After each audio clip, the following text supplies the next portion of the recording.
We're here at the Santa. What is this? The West Hollywood Hemp Fest with Steve Cubby, and you're a legend in the medical marijuana field. It's nice to see you here. It's nice to be here, see all my friends again. Yes. Well, we've never met, but it's great to have you on our show for the first time. We understand running for president. Steve's going to be running for president. Now, tell us a little bit about that. Well, that was peer pressure. I was up on stage at HempFest. We were at the Magic Hour, 4:20, on a Sunday, and my friends were all there. Jack Hara, Ed Rosenthal, Chris Conrad, Alan St. Pierre, L.V. Masika. I know I'm forgetting some people, but That's all right. These are all great names in the movement. Yeah, these are all people that we met quite a few of them in Santa Barbara at the conference there. Oh, and I don't want to leave out Eddie Lepp. He was there too. Yeah. And they started talking to the crowd about me running for office, and the next thing I knew, everyone was talking about me running for president. And Have you decided which party you're going to run oh, with? well, I've always been a libertarian. I ran for governor. I got 74,000 votes as governor of California. And I'm prepared with a party that knows me and supports me. And this is not something that we're going to take lightly. We're going to form... I'm actually gone in 6 months from a prisoner number with Placer County to the government referring to me by my presidential candidate ID number with the Federal Election Oh, Committee. that's terrific. That's really terrific. We'd like you to be president and get you in our Well, corner. you know, I wish he was running for something now. You know, so tell me now, Well, who are you favoring in the election in November? You know, this show is going to air probably just before the election, End of and October. the end of October. Maybe it might even air the first week in November. We're not sure yet, but who do you like in California? You know, I don't want to say, because there's a lot of things that are changing right now in California, and there are some good candidates coming up, but I don't want to pick any favorites right away. That guy had a badge. Did you see that badge that he had? Nope.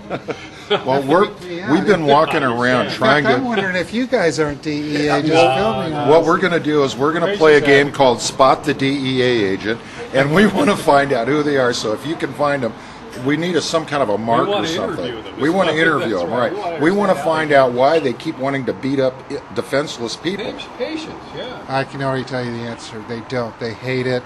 It's not why they signed on. They know it's the act of cowardice, and they're being forced into that position by the girly men that are their bosses. Politicians. The politicians in office. And Cowardly, girly men. That's So what vote they them are. out this November. Get some were you people in. aware of what happened in Riverside County over the past week? It's absolutely shameful that 10 years after the passage of 250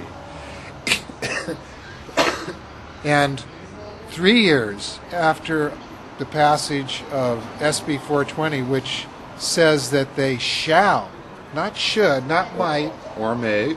or may, but they shall enact these cards. And, you know, I spoke to the supervisors, the patients flew me in, and I spoke to them, and they gave me this crap about how the police say it's a violation of federal law. Right. But And you my just question to them is, what federal law is it that makes it illegal to issue photo ID cards?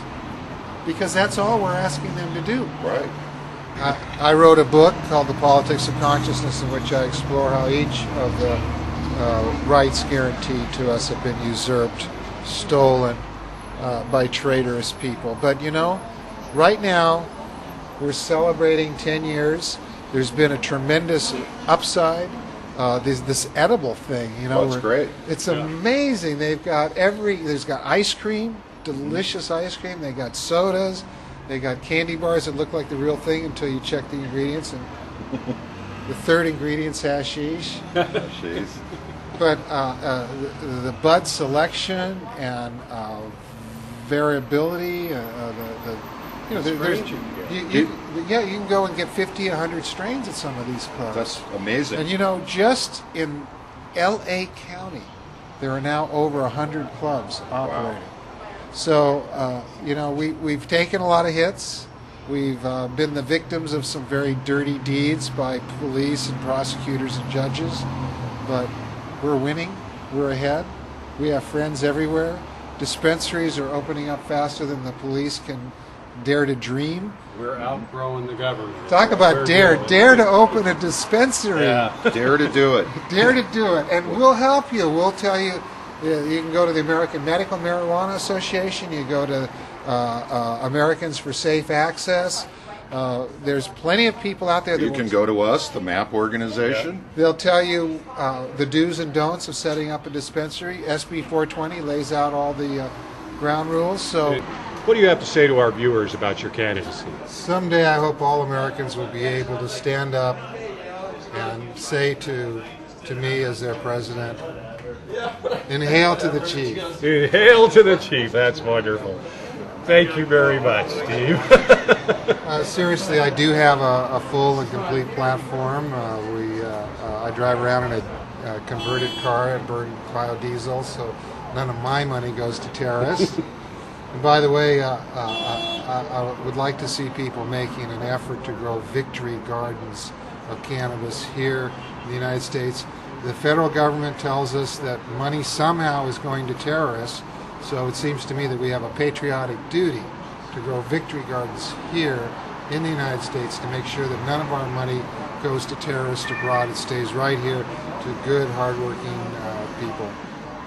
Well, a lot of things derive from the drug war. I mean, if opium and other plants were the same cost as broccoli, can you imagine Osama bin Laden having to get by and finance his war with broccoli sales? So really, the drug war makes terrorism economically feasible. And without the huge incentive profit margins created by their prohibition, yes. then we wouldn't have the terrorism and the threat that we now have here. I believe that very And much. of course, I agree with Woody Harrelson that the war on terror is itself Just another terrorism. part. Yeah. Terrorism. Yeah. Well, you know, as long as there's innocent civilians dying at anybody's hands, whether it be collateral damage or by terrorists, that's terror in the families of those civilians. Well, I've lost respect for the girly men that are running this country because they've had 10 years to implement.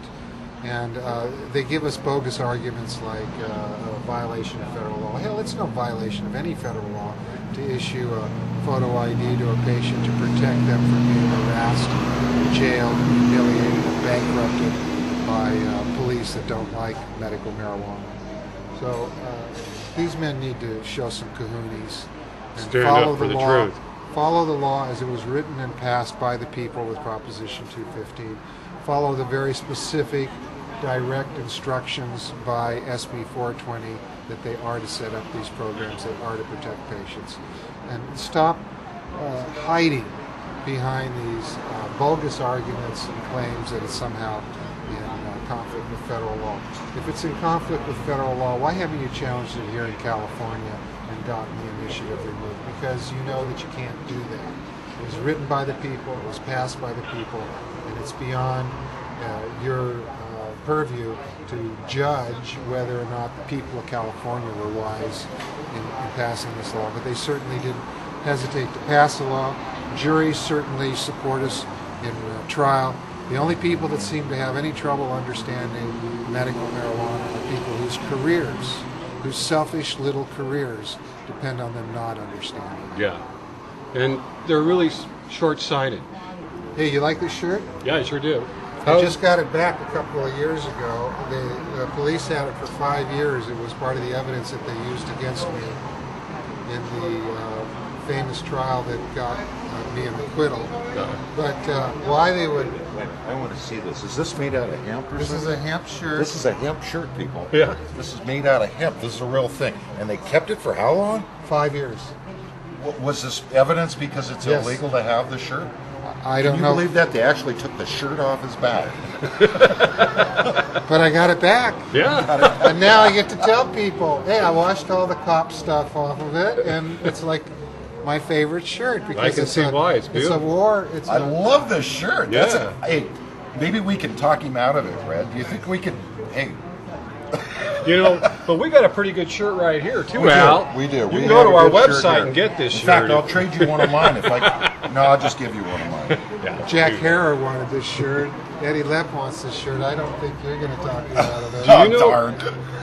Do you know Well- the batik artist that did that, or What's that? do you know the batik artist that did that, or? This was from China. It was one of the very first hemp shirts ever that Wow. came over. In fact, I had to have the wrist redone because it was like a tiny little wrist. That's killer. Well, Steve, this has been great. It's good to meet you here at the conference, or the Hemp Fest here in West Hollywood, Yes. or as the locals call it, WeHo. I'm not quite sure how to interpret that, but I like that. I like that. I like that. And guys. very good. Hey, And if you are DEA, you're great guys. well, so- if we are, you're Come on busted. out. Come with us. You'll be seeing us. You'll be on TV. It's great. Thank you very much. all right. England.